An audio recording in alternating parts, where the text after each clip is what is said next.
When I talk about product management, I'm not talking about a job title yet. I'm talking about a way of thinking that I'm slowly learning. Right now, I'm not working as a product manager.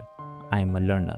But every day, I try to look at products around me and ask one simple question: why was this built this way? That curiosity is where product management truly begins.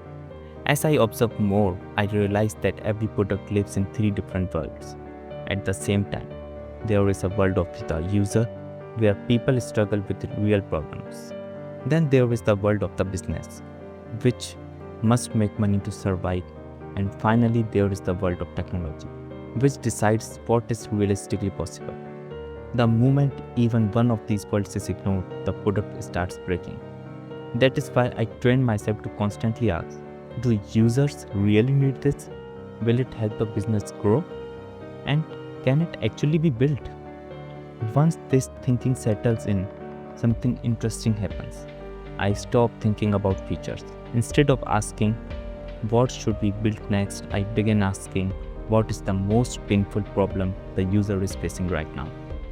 Only after that question is answered does any feature start making sense.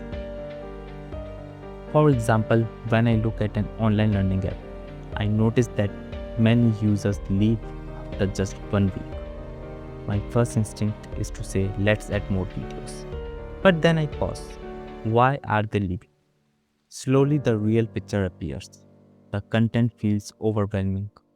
Users don't feel any progress, and they don't feel motivated to return. So, the solution is not more content, it is the better behavior.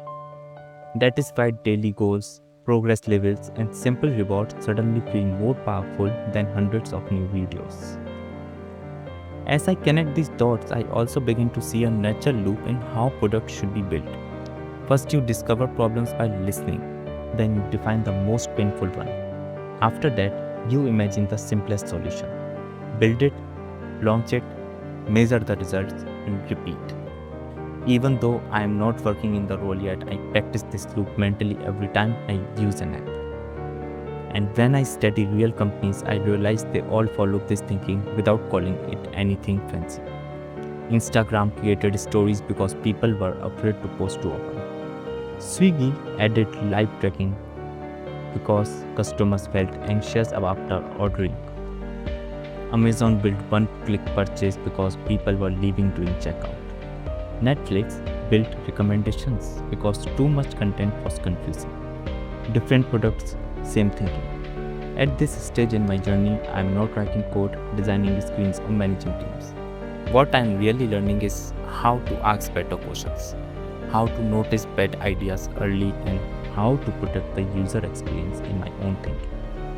So today, product management does not mean building products for me yet. It means learning how to think clearly about problems because I know that one day those thoughts will turn into real impact.